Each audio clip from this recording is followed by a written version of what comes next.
Alors, je suis Bruno Tardieu, je suis volontaire permanent d'ATD Quart Monde depuis 1981 et j'ai fait diverses missions à travers le monde, beaucoup avec les enfants, aux États-Unis, en France, et j'ai été responsable d'ATD Quart Monde France pendant 8 ans.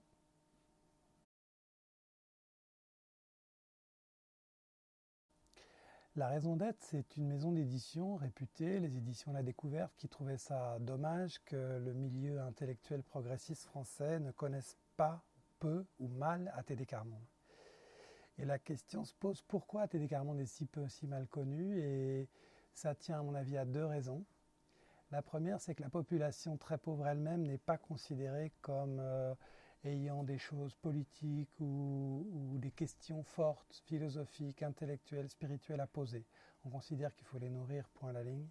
Et donc le fait qu'un mouvement soit né des milieux très pauvres et apporte des questions, soulève des questions civiques, politiques, philosophiques, ça c'est très étonnant et ça surprend tout le monde. Et la deuxième raison, c'est que l'approche d'ATD Quart Monde est assez particulière, assez originale. Elle ne s'appuie pas d'abord sur le rapport de force. Or, tout ce qui a été pensé jusqu'à présent pour lutter contre l'injustice est inspiré en fait du marxisme qui pense la lutte contre l'injustice en termes de rapport de classe. Et ça, c'est très important à comprendre et c'est très important que ce rapport de force s'équilibre. Mais en fait, dans le rapport de force, les très pauvres, les plus faibles n'ont pas de place. Et très longtemps, les intellectuels de gauche ont pensé que les très pauvres n'avaient aucune place, aucun rôle à jouer dans la lutte pour la justice. Et l'approche d'ATD Quart Monde, dès lors, est assez mal comprise. Et j'étais très heureux de pouvoir m'en expliquer longuement et montrer que ce n'est pas une approche d'abord d'aide aux personnes, mais une approche radicale qui remet en cause non seulement la politique, la citoyenneté, mais qui remet en cause y compris les approches politiques habituelles pour la justice.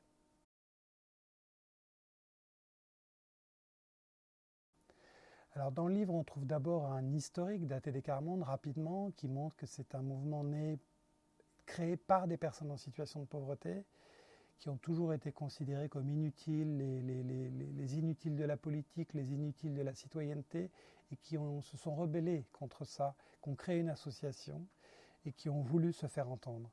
Et l'histoire de ça est l'histoire de la lutte pour cette reconnaissance. Par exemple, la notion d'exclusion sociale a été créée et inventée par ATD Quart Monde. Elle a fait le tour du monde aujourd'hui.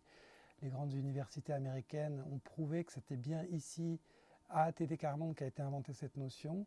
Et derrière cette histoire-là, ça montre que lutter contre la misère avec les gens qui la vivent, c'est créer forcément une nouvelle manière de penser. Parce que jusqu'à présent, la manière de penser, c'est dire ces gens-là ont besoin d'aide, ces gens-là ont besoin d'abri, ont besoin de nourriture, mais absolument pas de s'imaginer que leur existence, leur combat remet en cause nos catégories. Donc une histoire à la fois concrète d'ATD Quart Monde et une histoire des idées d'ATD Quart Monde, comment elles sont nées par le combat, par la vie partagée. Et ensuite, il y a les deux grands principes d'ATD Quart Monde. Le principe de connaissance, c'est par la connaissance que les gens très pauvres peuvent apporter quelque chose de nouveau au monde, la connaissance qu'eux-mêmes ont du monde et de la pauvreté, que tout le monde ignore. Il y a énormément d'ouvrages sur la pauvreté, mais ils sont pratiquement jamais faits avec les gens en situation de pauvreté.